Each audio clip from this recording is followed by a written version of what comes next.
draft plans progress over the course of a very eventful first round with them. Right. So even up until they were there at 11, sitting ready to make a pick, they were still on the phone with Detroit trying to figure out if they could make a deal to get Jaden Ivey. I'm told that they put forth several different scenarios, several different packages, trying to get something done.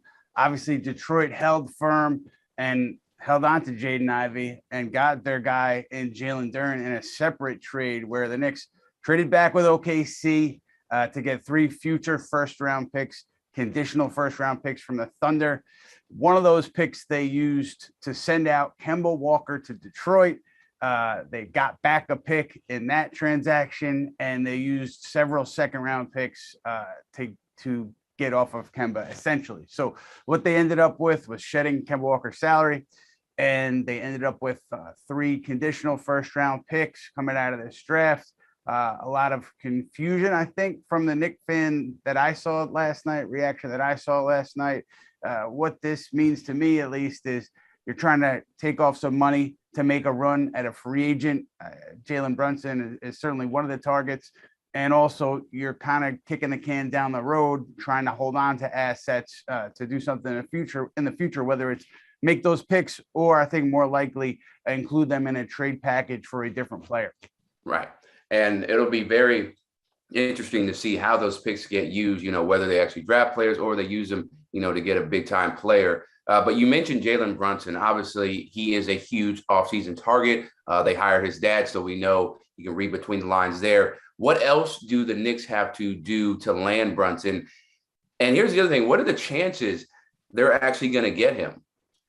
So I think if you're the Knicks, you have to continue to shed some salary, and what that looks like or might look like Taj Gibson, whose cap hold for next year. He doesn't have any guaranteed money on his deal, but his cap hold is around $5 million. So if you waived Taj, and you could still bring him back on another deal later in the offseason, but if you waived him, that frees up some money, but it doesn't get you all the way to where I think you need to be for Jalen Brunson. So then you're looking at trying to trade off maybe a player like Nerlens Noel or a player like Alec Burks, who's making $10 million next year. If you could do that and do it to trade that player to a team with cap space and you don't have to take much back, then you would get to where you need to be for Jalen Brunson. I think that $24 to $25 million range is a place where you could see Dallas maybe not going for Jalen Brunson. But, Mark Cuban said it. GM Nico Harrison said it. They want Jalen Brunson back, and they're prepared to go to great lengths to keep Jalen Brunson. They can also give Brunson the extra year on the contract, 5 years versus 4 years, what the Knicks would be able to offer. So I think one of the main scenarios here for the Knicks is having a team with cap space kind of threaten to sign Jalen Brunson away from the Mavs, and then the Mavs saying, you know what, we don't want to lose it for nothing. Let's just do a sign and trade with the Knicks. I mean, that's an unlikely scenario, but that's probably the best case scenario for the Knicks in their pursuit of Brunson. Yeah, and he will be somebody we keep our eyes on all off season. This should be an entertaining one. But as always, you guys decide what we talk about. So make sure you put in your questions for Ian, Dan, and Vince and I, wherever you're watching us. And we'll circle back to Jalen in a bit. But first, Vince, I'll ask you, were you surprised that the Knicks had to move a first-round pick in order to dump off that Kemba Walker remaining salary? I was surprised they put as much value into that $9 million, considering it's not that big of a number. You're not in salary cap hell. I guess maybe it illustrates how desperate you are to make a splash or to put yourself in a position, to take on salaries in a trade. It's not just about free agency, as we've seen the Knicks sort of struggle in free agency, but as far as being able to be creative in the future in trades, I could see that, but also could see Detroit being very, very aggressive in terms of wanting to get Duren with that pick and being able to say, hey, you know what, we'll take on Kemba Walker and then we'll buy him out and we'll give you a conditional first round with a lot of protections on it for the next couple of years. Maybe it pans out for you, maybe it won't.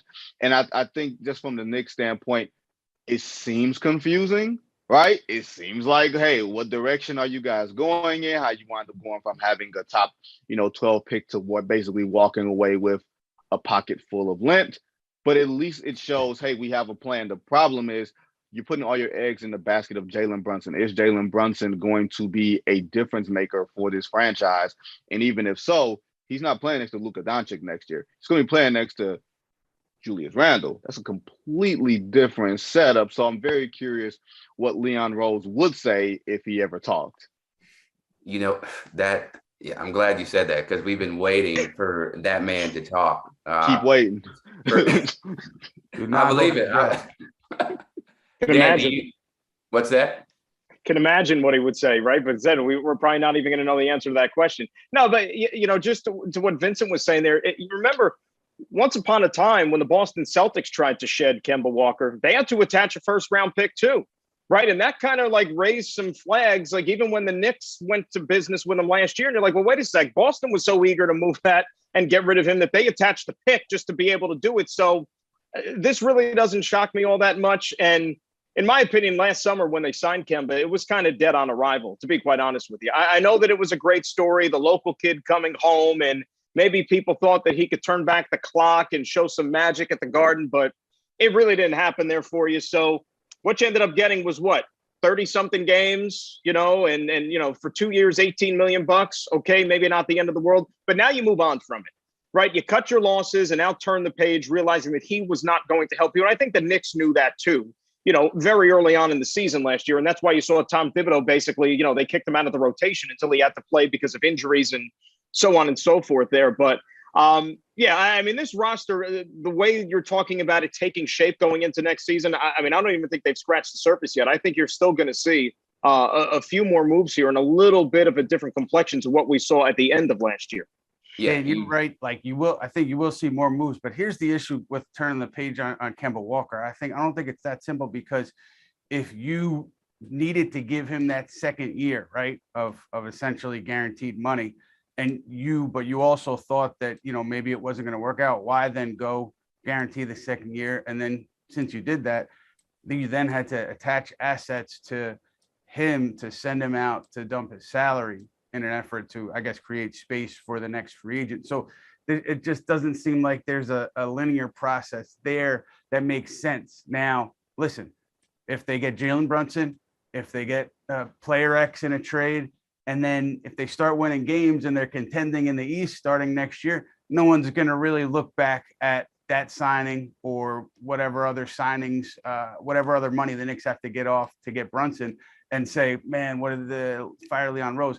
But if that doesn't happen, right, if they continue to struggle next year, if it doesn't work out, these things just compound on themselves, and they would end up painting a pretty bleak picture for this front office. So I think these next weeks are really pivotal for Leon Rose and his group to put together a team that no matter who's on the roster, no matter who it is, you're winning games next year.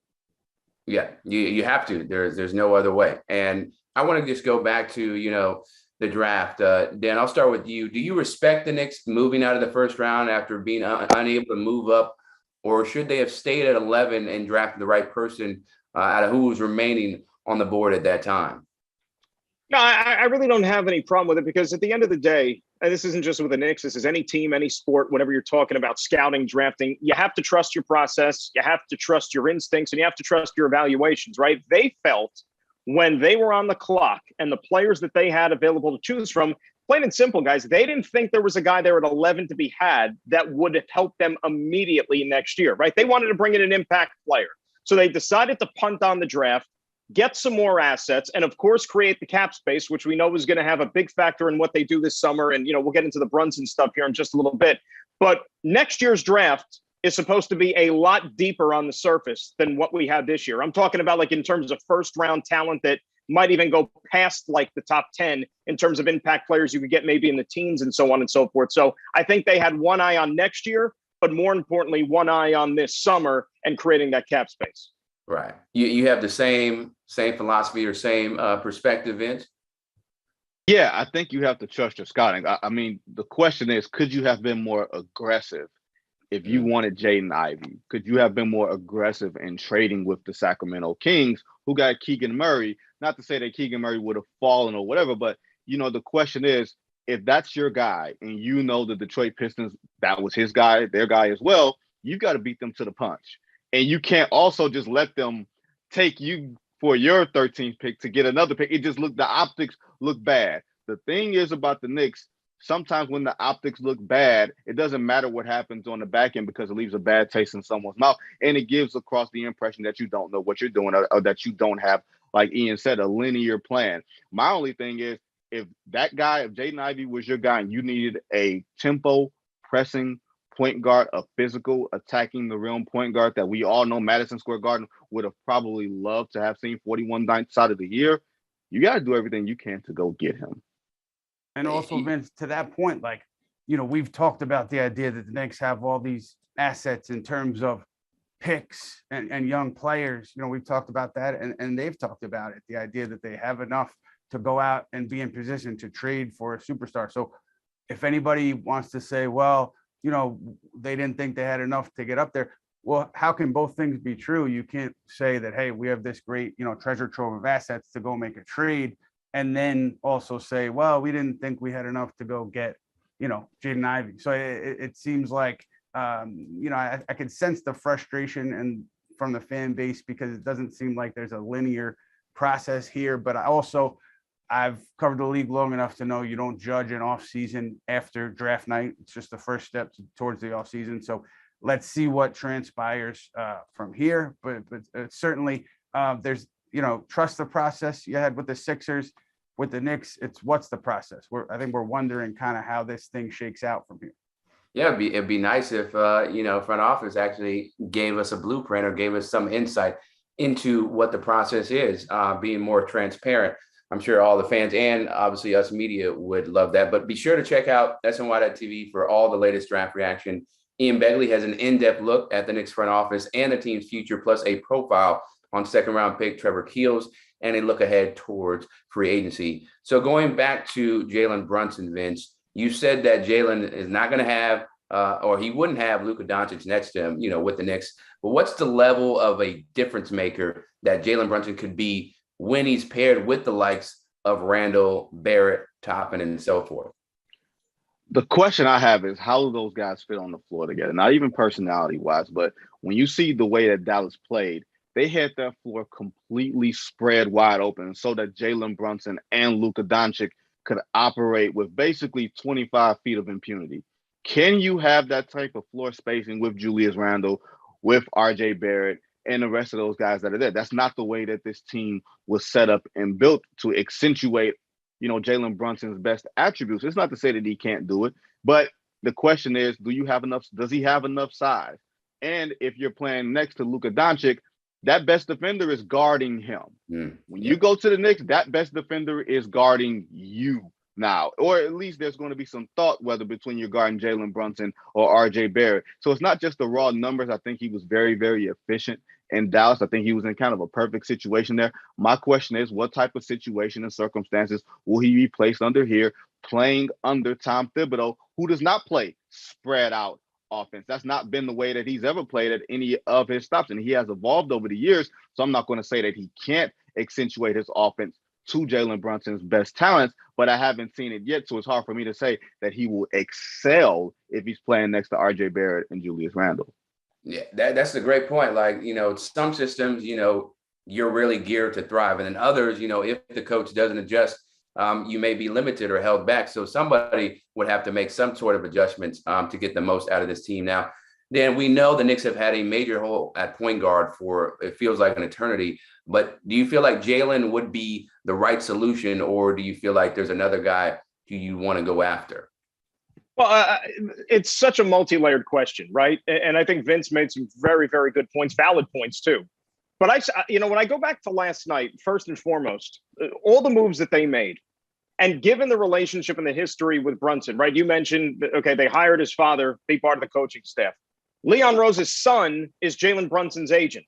Okay, so you talk about like the term all in the family, like they are connected there. So I'm thinking, did the Knicks move heaven and earth last night and do all of these things to help create cap space and basically punt on the draft, knowing deep down that maybe they have some sort of an indication or an assurance, you know, kind of like an under the table handshake, whatever, that they know they're going to get their guy. And if they do, more power to them. But it begs the question that you brought up here. Is this the right fit? Is this the right guy? Is he the long-term answer? Because look, we're basing this on someone who had mostly one good season, if we call it one good season, and one really, really special playoff run. But is that enough to turn over the keys of your offense and your franchise to and say, here, take us where we want to go, duplicate exactly what you did in that playoff run, and now do it over the course of an 82-game season? I mean, that's a lot to ask. And given the jaded nature of the franchise, the fan base, they're going to be skeptical until they see it. Remember, just a couple of years ago, guys, they had a guy in Julius Randle who was all NBA, most improved player. Fans loved him. He was considered, all of a sudden one of the premier players in the NBA. And then what happened last year? He bottomed out a little bit, more of a regression to the mean. And now there's all this uncertainty about Julius Randle. I think the Knicks fan is a little bit skeptical about getting burned again because you saw him do this over a couple of months with Dallas. But how do you know he's going to do it being the guy here in New York in the pressure cooker?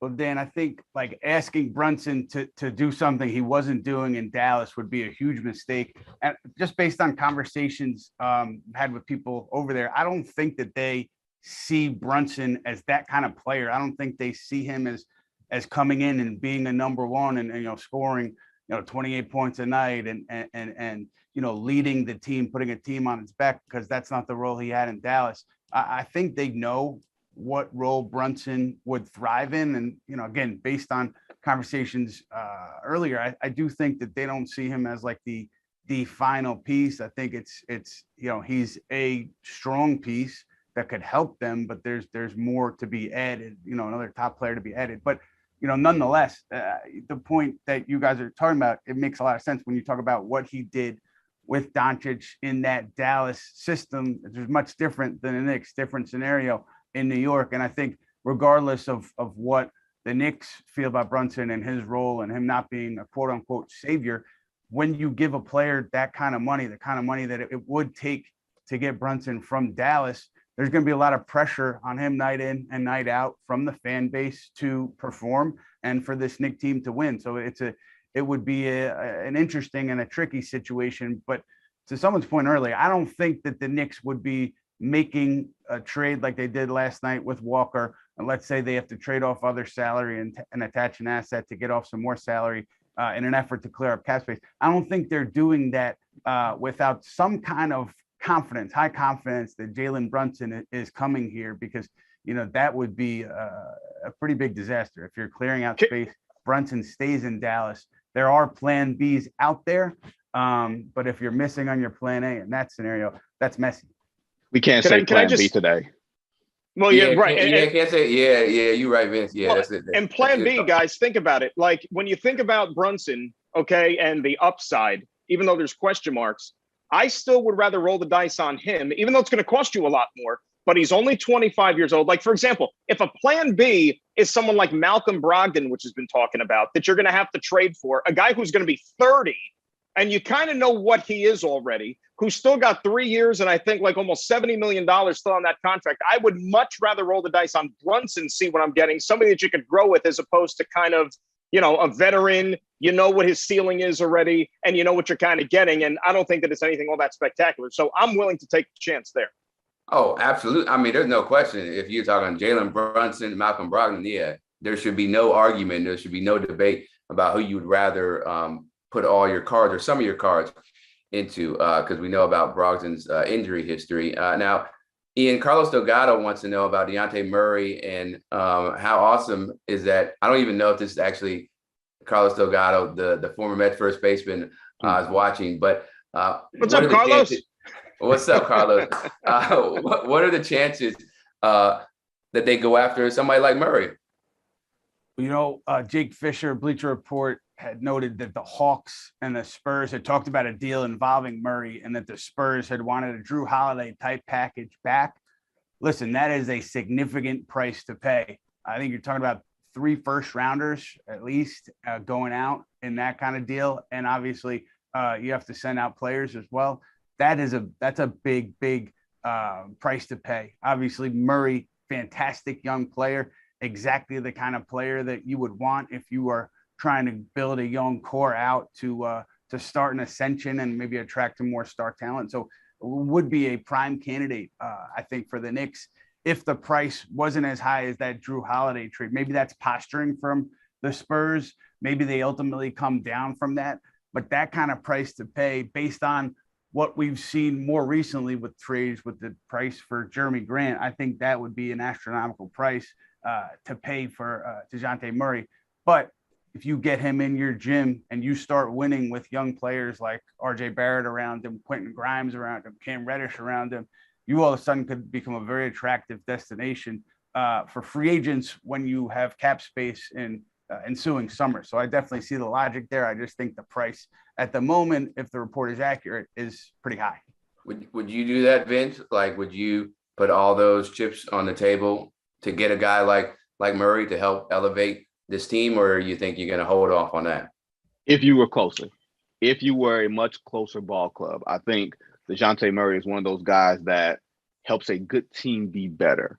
I don't think he helps a mediocre team become good. Maybe I'm short selling him a little bit, but I do think he is a pretty good talent. And I think for a franchise to leverage its future, that means its present has to be really damn good or really damn close. And I don't think the Knicks are necessarily there. And secondly, the Knicks haven't exactly said with consistency the value of their young players. You got Cam Reddish last year. How valuable is he in this system? Nobody's seen him actually play. RJ Barrett is starting to play. Are you willing to leverage him? Like, you kind of have to get on the same page organizationally, especially with the coaching staff. I don't think that's something you can't revisit going into the season if you get off to a decent start and you feel like, hey, we can make another move. But standing where you are today, maybe you shift a little bit and maybe try to go after like a Miles Turner or someone like that, an elite rim protector, as opposed to getting another guard when you feel like you got a perimeter-oriented team anyway. Julius Randle handles the ball a little bit too much for my liking. RJ Barrett is really good with the ball. You plan on bringing in Jalen Brunson. Where's the space going to be for another guy, a dynamic player, but another guy who handles the ball on the perimeter? Right. So, yeah, it might get clogged up there on the floor. Now, you mentioned some internal options, Vince. Let's look at the current point guards on the roster, Dan. So Anthony on YouTube says, I'd rather play Deuce and IQ at PG on the rookie contracts rather than Jalen Brunson at $25 million a year. So, Dan, hypothetically, how much of the point guard load could those two guys handle than Deuce and IQ? I think that's asking a lot. I think ultimately fans are going to get frustrated there. I mean, Deuce McBride is a guy that we really still don't know enough about yet, to be honest with you, right? I don't think the playing time was consistent enough to where you say, oh, he could do this. I think he's still somebody that you're going to have to develop and bring along slowly. IQ, and I like him a lot. I like IQ, but I think he's kind of perfect and set in the role that he has right now. I don't know if I can hand him the offense and just say, okay, go crazy, go play 30, 35 minutes a night. I don't know if I have that trust in him just yet. And then, oh, by the way, what about Derrick Rose? Like, last year was basically a wash. He's still there. Now, he fits perfectly into that veteran point guard backup role, which he's embraced. He's gone along with. But is he somebody that you're going to be able to count on next year because of the injuries last year? And he's another year older, and he hasn't exactly been the beacon of health throughout his career. So I still think you need to go outside the organization to fill that role, but you do have a couple of guys in-house still, mainly, IQ and Rose, that can still give you some good minutes in a supporting role. Yeah, they give you some good minutes in supporting roles, but you're definitely not relying on Derrick Rose like you would have in the past. He is not the savior. That's just not going to be in the cards. Now, New Yorker Nowhere Vince is saying the next move is to trade Randle. Is there any likelihood of that happening? Because I know some New York Knicks fans are ready to move on from him because of what happened, not just on the court, but some of his, body language and the media availability or lack of availability. So is there any likelihood that's going to happen? I'm ready to move on to Kelly Rowland, but I don't know if that's necessarily going to happen to me. You know what I mean? Like, you can be ready to move on to working on that, Vince. You working on that or what? Ellie, call him.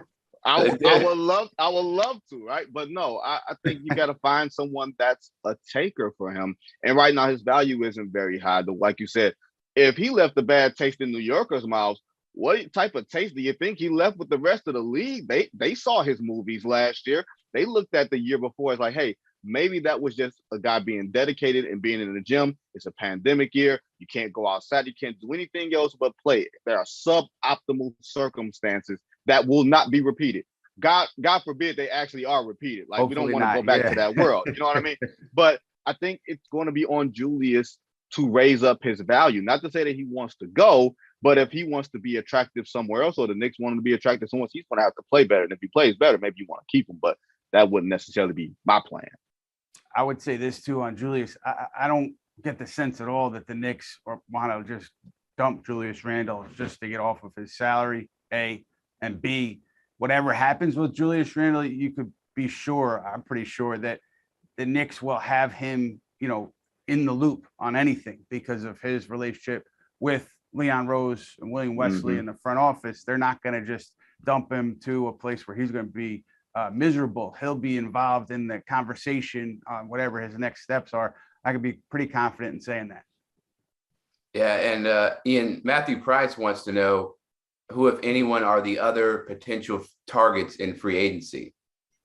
Yeah, well, Malcolm Brogdon, we talked about, not a free agent, but a trade target, rather. Colin Sexton, free agent, had been linked to the Knicks in the past. There's a risk there. He's coming off an injury, but a talented young player.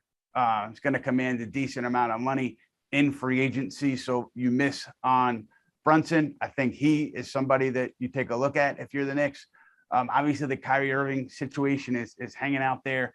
I don't think that listen, I understand that the Knicks are a part of teams that he would consider. I know that people around him were talking about that as early as last month. But I have a feeling that the Knicks wouldn't be at the top of his list. So I don't think that's a serious scenario there unless things totally crumble on both ends. And then, you look at, the money that they would have to spend. There's Tyus Jones. But there's not that much out there where you would say, hey, this guy's coming in and we're gonna take him in as a free agent and he's a difference maker. A lot of it depends too on Mitchell Robinson, that situation. Right. Do they have to go out and get a center? But I think Robinson is more likely than not to be back. So those are the names that I would keep an eye on if you're talking about Brunson not happening. Right. Okay. All right. Well, we'll keep our eyes on that. And obviously, all three of you will be locked in to see what type of moves the Knicks make or don't make all throughout the offseason. But look, it's been great doing the Putback this week, and we have 3 more shows to go over the next couple of weeks. We'll be back Wednesday, June 29th, Friday, July 1st, and Wednesday, July 6th. All at noon and all on your favorite social media platforms. So guests will include CP the Franchise, Knicks Fan TV, Ashley Nicole Moss, and so much more. So now we're going to head into the final thoughts portion of the show. And Vince, what is the biggest storyline? I think I already know the answer, but what is the biggest storyline around the league entering free agency? Oh man, the guy that pushes on doors and says pull and gets mad at the door. That's Kyrie Irving, of course. He's the biggest story headed into the offseason. And what the Brooklyn Nets are going to do. He's a man without a country, a man with no leverage, but he is pretending as if every team in the NBA wants him and wants him badly. Maybe he should go and play for the Lakers just for the comedy. And what the Joker says? Some men just want to see the world burn. That's me. I want to see the world burn. I would love to see it too, man. That would be amazing. Ratings would be through the roof. Okay, so we know that's the biggest storyline around the league. But Dan, I'll start with you. What do we expect to see for the Knicks in their free agency? Well, I mean, it starts obviously with what we've been talking about, right? The pursuit of the point guard and Jalen Brunson. Are they going to be able to get their guy? I mean, given what we saw last night, I'm more inclined to think yes. I was more skeptical maybe earlier in the week because everything that Dallas has said is, we've all talked about here is that they're going to do all they can to bring him back. Now the question is, are the Knicks going to be able to create enough cap space to maybe put forward an offer to him that's going to absolutely blow Dallas out of the water just to ensure that they can get their guy? And then you got to hope that he pans out. It's critical because if we rewind to last summer, all right, we already talked about the Kemba Walker signing. We're sitting here already talking about at least throwing out the possibility of Julius Randle and moving on from him. Remember, he re-signed last summer. And then Evan Fournier, who was, not all necessarily that the Knicks maybe thought he was going to be for them. And I think that, fans alike probably scratched their head when they made that type of commitment to Evan Fournier because we've seen him in the NBA for a long time. So if you look at those signings from last summer and put a grade on that, it's obvious that the Knicks have to upgrade and put in a better performance in free agency this summer compared to what they did last year to at least get this program back on the right track to maybe where we thought they were going a couple of years ago when they stole that playoff spot. Right. And I think, for me, this offseason, one thing besides Vince's pursuit of Kelly Rowland, another thing that I'm looking at, taking a hard look at in a big picture sense, not even necessarily the Knicks, but just generally like Zion Williamson, up for the extension. A lot of reports are saying that he, it's going to happen. He's going to take it and he'll be back. Some teams are not as certain on that. And I think some teams are kind of poking around the situation. So again, not even Knicks related, but just in a general sense, what happens with Zion down there, and that'll be a domino effect around the league, whether he sticks with New Orleans and is committed to them or he isn't. That's going to be a big story later on this summer, maybe into the fall. Now, it will be a much bigger story. I don't know, though. It seems like, he's going to sign that extension, especially after create those shoes that are dedicated to New Orleans. Who knows? Maybe that could be a send-off, or maybe that's just showing, he's down there for the long haul. But that's going to do it for today. Our thanks to Vincent Goodwill of Yahoo Sports and NBA Radio for paying us a visit. Appreciated his insight and reporting as always. And thanks to Dan Graca. Give him a follow on Twitter at Dan Graca so you can catch him everywhere that he's at. We will be back Wednesday at noon on SNY.TV and all your social media platforms. For now, keep it locked to SNY.TV for all your latest Knicks coverage.